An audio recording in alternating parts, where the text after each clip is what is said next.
Ευχαριστώ πολύ, κύριε Πρόεδρε. Κύριοι Υπουργοί, κυρίες και κύριοι βουλευτές, ψυχραιμία.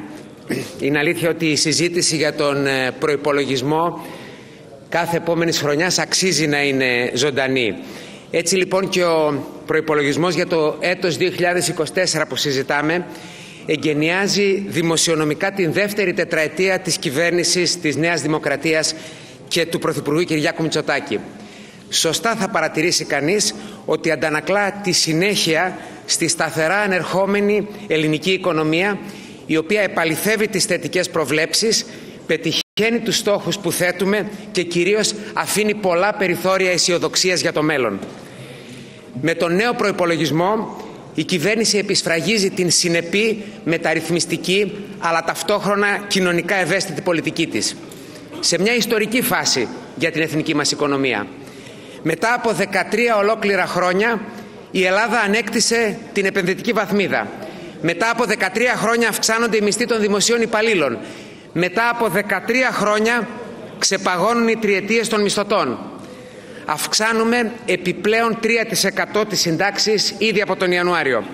Εισάγουμε μόνιμες φοροελαφρύνσεις ύψους 1,6 δισεκατομμυρίων ευρώ στη θέση των έκτακτων υποστηρικτικών μέτρων.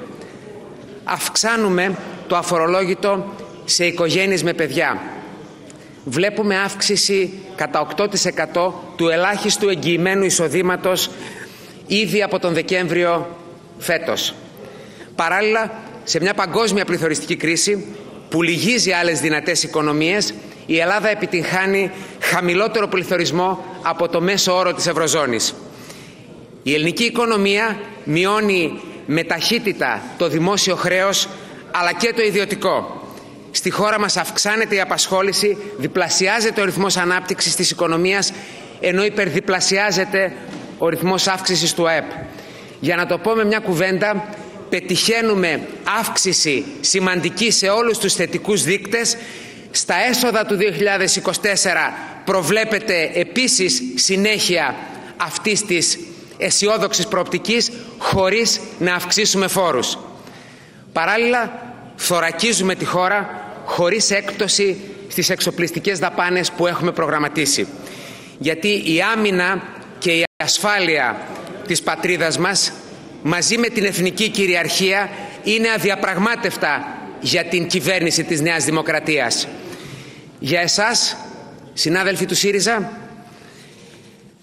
ήδη από τον Ιούλιο του 2023, πριν λίγους μήνες, νομοθετήσαμε για το 50% των οικονομικών προεκλογικών μας δεσμεύσεων, ύψους 4,4 δισεκατομμυρίων ευρώ, και αυτές υλοποιούνται.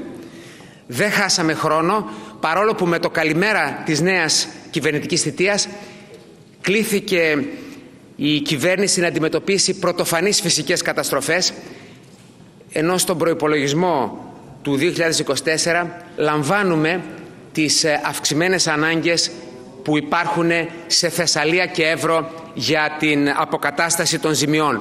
Προβλέπονται ακόμη ειδικές ρυθμίσεις και κονδύλια για την αντιμετώπιση μελλοντικών επιπτώσεων φυσικών καταστροφών, αξιοποιώντας πόρους του ΕΣΠΑ και του Ταμείου Ανάκαμψης, οι οποίοι αναθεωρήθηκαν ειδικά για το σκοπό αυτό.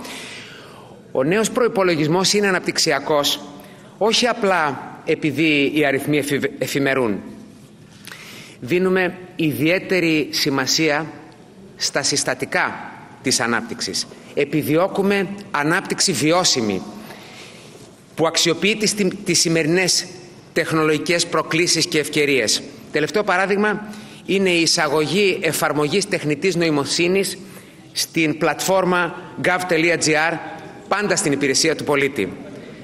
Επιδιώκουμε ανάπτυξη φιλική προς τους επενδυτές, ανάπτυξη κοινωνικά δίκαιη, με απότερο στόχο την πραγματική μισθολογική σύγκληση με την υπόλοιπη Ευρωπαϊκή Ένωση. Κυρίες και κύριοι βουλευτές, η κυβέρνηση της Νέας Δημοκρατίας φέρνει προς ψήφιση έναν προϋπολογισμό με έμφαση στην ουσιαστική κοινωνική πολιτική.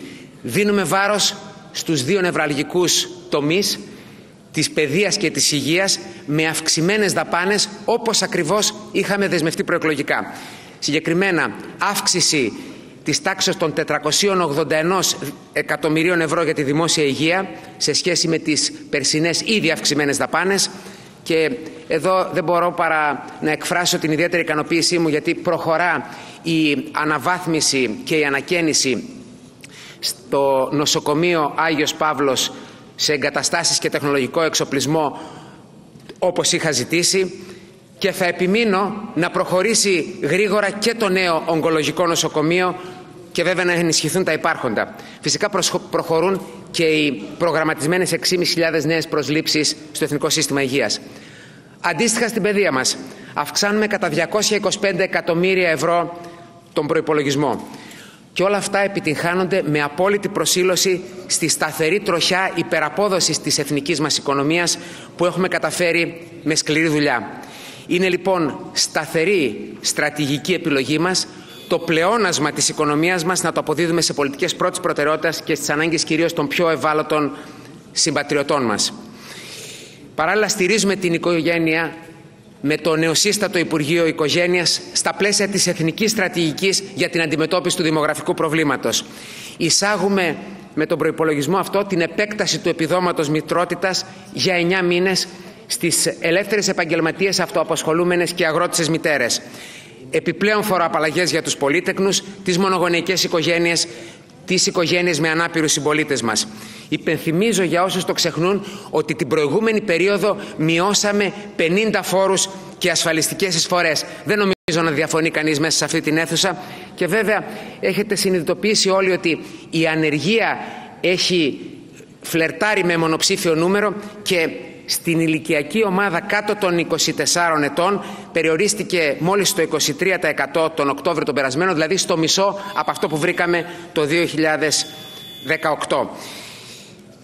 Κυρίες και κύριοι βουλευτές, πρόκειται για έναν ρεαλιστικό προϋπολογισμό ουσίας που δυναμώνει την εθνική μας οικονομία, το ελληνικό νοικοκυριό και κάθε επιχείρηση που δραστηριοποιείται στον τόπο μας, που νοιάζεται για την οικογένεια, τους νέους, τους πιο αδύναμους συμπολίτες μας. Αφήνουμε οριστικά πίσω όσα πλήγωσαν τη χώρα κατά τη μακροπρόθεσμη οικονομική κρίση. Χωρίς να αφήνουμε κανέναν πίσω, χωρίς να αφήνουμε κανέναν μόνο. Και όπως είπε η αυστριακή συγγραφέας Μαρία Εσεμπαχ, μία είναι η απόδειξη του μπορώ. Το κάνω. Αυτή την εντολή πήραμε από τον ελληνικό λαό, να προχωρήσουμε όλοι μαζί μπροστά. Μπορούμε και θα το κάνουμε. Σας καλώ να υπερψηφίσουμε τον προϋπολογισμό του έτους 2024. Σας ευχαριστώ πολύ. Ευχαριστούμε πολύ τον κύριο Κούβελα.